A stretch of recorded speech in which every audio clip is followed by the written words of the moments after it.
The living world. How wonderful is the living world? The wide range of living types is amazing. The extraordinary habitats in which we find the living organisms, be it cold mountains, deciduous forest, oceans, freshwater lakes, desert, or a hot spring, leaves us speechless. The beauty of galloping horse, of the migrating birds, the valley of flowers, or the attacking shark evokes awe and the deep sense of wonder. The ecological conflict and the cooperation among the members of population and among the population of a community or even the molecular traffic inside a cell makes us deeply reflect on what indeed is life. The question has two implicit questions within it. The first is the technical one and seeks the answer what is living, what living is the opposed to the non-living, and the second one is a philosophical one and seeks the answer to what the purpose of life is. As scientists, we shall not attempt answering the second question, we will try to reflect on what is living. 1.1 Diversity in the living world. If you look around, you will see a large variety of living organisms, be it plotted plants, insects, birds, your pets, or other animals and plants. There are also several organisms that you cannot see with your naked eye, but they are all around you. If you were to increase the area that you make observations in, the range and the variety of organisms that you see would increase. Obviously, if you were to visit a dense forest, you would probably see a much greater number and kinds of living organisms in it. Each different kind of plant, animal, and organism that you see represent a species. The number of species that are known and described range between 1.7 to 1.8 million. This refers to the biodiversity or the number and the types of organisms present on the earth. We should remember here that as we explore the new areas and even old ones, new organisms are continuously being identified. As stated earlier, there are millions of plants and animals in the world. We know the plants and animals in our area by their local names. These local names would vary place to place even within a country. Probably you would recognize the confusion that would be created if we did not find the ways and the mean to talk to each other to prefer to the organisms we are talking about. Hence, there is a need to standardize the names of a living organisms such that particular organisms is known by the same name all over the world. This process is called nomenclature. Obviously, nomenclature or naming is only possible when the organism is described correctly and we know what organism the name is attached to. This is identification. In order to facilitate the study, the number of scientists have established the procedure to assign a scientific name to each known organisms. This is acceptable to biologists all over the world.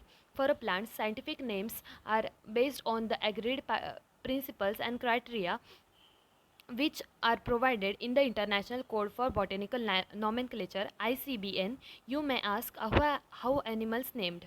Animal taxonomists have evolved the International Code for Zoological Nomenclature (ICZN). The scientific names ensure that each organism has only one name. Description of any organism should enable the people in any part of the world to arrive the same name.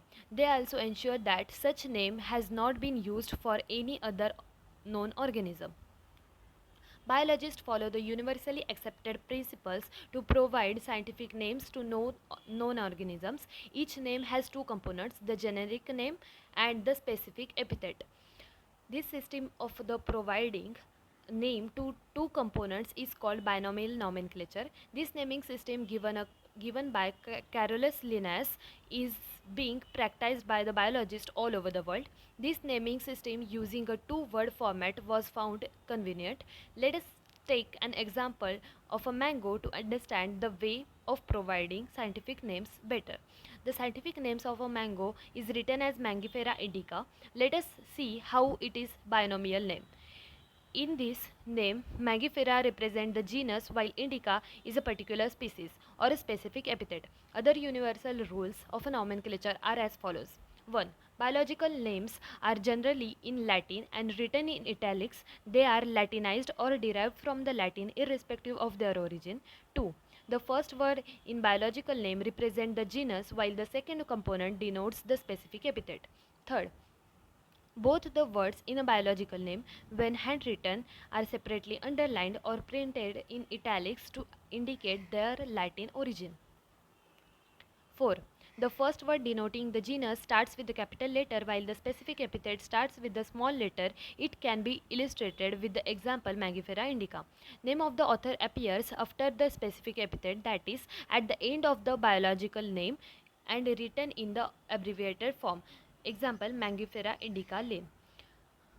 It indicates this species was first described by the Linnaeus. Since it is nearly impossible to study all over the living organisms, it is necessary to devise some means to make this possible. The process is called classification. Classification is process by which the anything is grouped into the convenient categories based on the some easily available characters. For example, we easily recognize the group of such as plants or animals or dogs or cats or insects. The moment we use any of these terms, we associate the certain characters with the organism in the group. What image do you see when you think of a dog? Obviously, each one of us will see dogs and not cats. Now, if we were think of a Alsatians, we know what we are talking about. Similarly, suppose we were to say mammals, you would of course think of a animals with the external ears and a body hair. Likewise, in the wheat plants, not a rice and any other plant. Hence, all these things, dogs, cats, mammals, wheat, rice, plants, animals, etc., are convenient categories we used to study organisms. The scientific term of a for these categories is taxa. Here, you must recognize that the taxa can indicate the categories at very different levels. Plants also form a taxa. Wheat is also taxa. Similarly, animals, mammals, dogs are all taxa, but you know that a dog is a mammal and mammals are animals. Therefore, animals, mammals, and dogs represent taxa at different levels. Hence, based on the characters, all living organisms can be classified into different taxa. This process of classification is taxonomy. External and internal structure, along with the structure of cell, development process, and ecological information of organisms are essential and form the basis of modern taxonomic studies. Hence, the characterization, identification, classification, and nomenclature are the processes that are basic to taxonomy. Taxonomy is not something new. Human beings have always been interested in knowing more and more about the various kinds of organisms, particularly with reference to their own use. In early days, human beings needed to find sources to their basic needs of food, clothing, and shelter. Hence, the earliest classification were based on the uses and the various organisms. Humans being were since long not only interested in knowing more about the different kinds of organisms and their diversities, but also the relationships among them.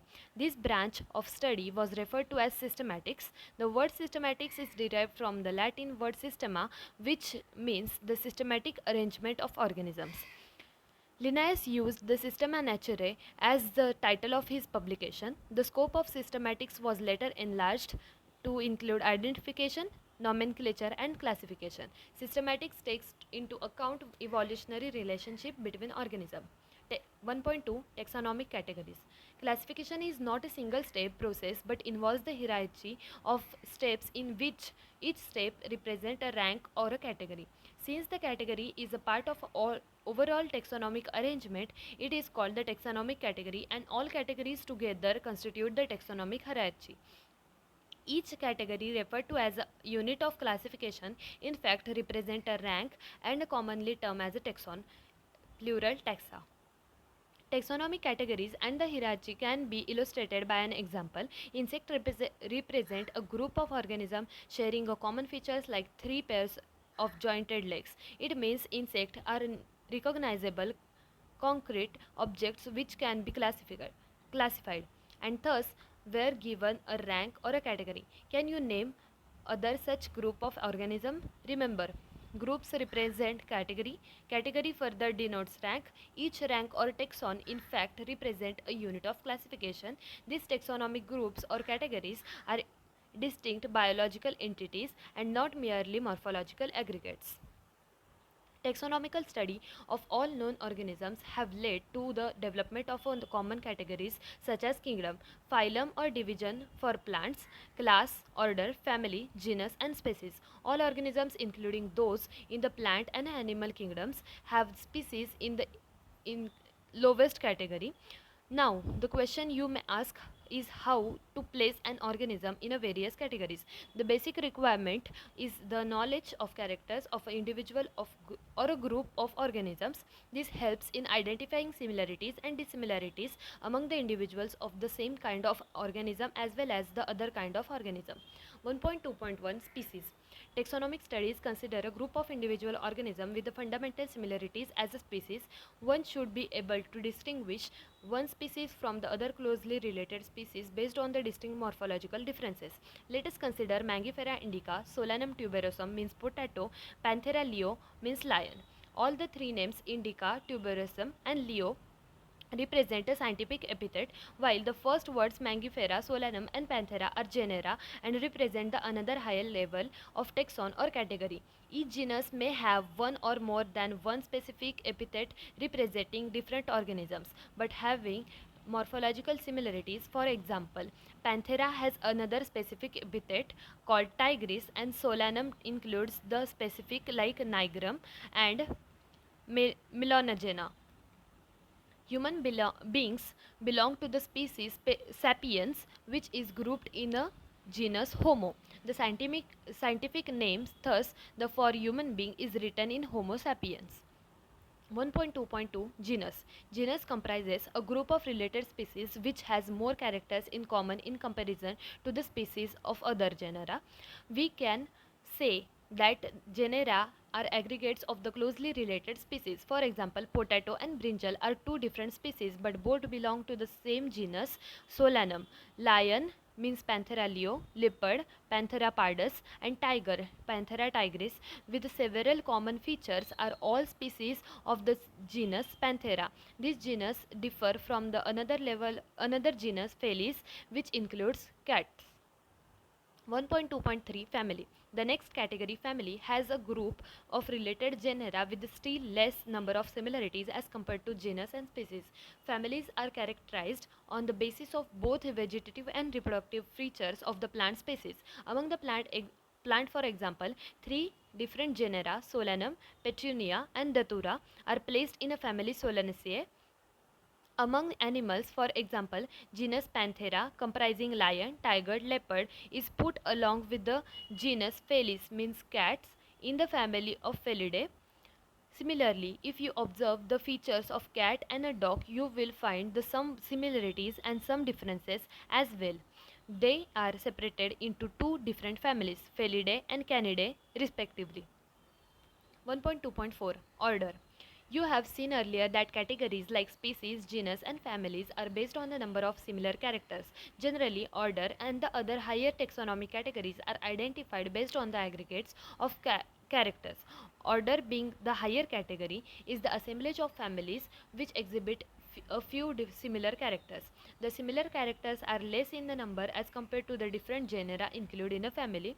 Plant families like Convolvulaceae, Solanaceae are included in the order Polemoniales, mainly based on the floral characters. In animal order, Carnivora includes the families like Felidae and Canidae. 1.2.5 Class. This category includes related orders. For example, order Primata, comprising monkey, gorilla, and gibbon, is placed in class Mammalia along with the order Carnivora that includes the animal like tiger, cat, and dog. Class Mammalia has another other orders also. 1.2.6 Phylum. Classes comprising animals like fishes, amphibians, reptiles, birds, along with the mammals constitute the next higher category called phylum. All these based on the common features like presence of notochord and the dorsal hollow neural system are included in a phylum Chordata. In case of plants, classes with the few similar characteristics are assigned to higher category called division. 1.2.7 Kingdom. All animals belonging to the various phyla are assigned to the highest category called kingdom Animalia in the classification system of animals. The kingdom Plantae, on the other hand, is distinct and comprises all plants from the various divisions. Henceforth, we will refer to these two groups as animal and plant kingdoms. The taxonomic categories from species to kingdom have been shown in ascending order, starting with the species in figure 1.1. These are broad categories. However, taxonomists have also developed a subcategories in this hierarchy to facilitate more sound and the scientific placement of the various taxa. Look the hierarchy in the figure 1.1. Can you recall the basis of arrangement? Say for example, as we go higher from the species to kingdom, the number of common characteristic goes on decreasing. Lower the taxa, more the characteristic that the members within the taxon share. Higher the category, greater is the difficulty of determining the relationship to the other taxa at the same level. Hence, the problem of classification become more complex. Summary. The living world is rich in variety. Millions of plants and animals have been identified and described, but the large number still remains unknown. The very range of organism in terms of size, color, habitat, physiological and morphological features make us seek to deflecting characteristic of a living organisms. In order to facilitate the study of kinds and diversity of organisms, biologists have evolved certain rules and principles for identification, nomenclature, and classification of organisms. The branch of knowledge dealing with these aspects is referred to as taxonomy. The taxonomic studies of various species of plant and animals are useful in agriculture, forestry, industry, and the general for knowing our bioresources and their diversity. The basis of taxonomy, like identification, naming, and classification of organisms, are universally evolved under the international codes. Based on the resemblance and the distinct differences, each organism is identified and assigned a correct scientific and biological name comprising two words as per the binomial system of nomenclature. As organism represents or occupies a place or a position in the system of classification, there are many categories or ranks and are generally referred to as taxonomic categories or taxa. All the categories constitute a taxonomic hierarchy. Thank you.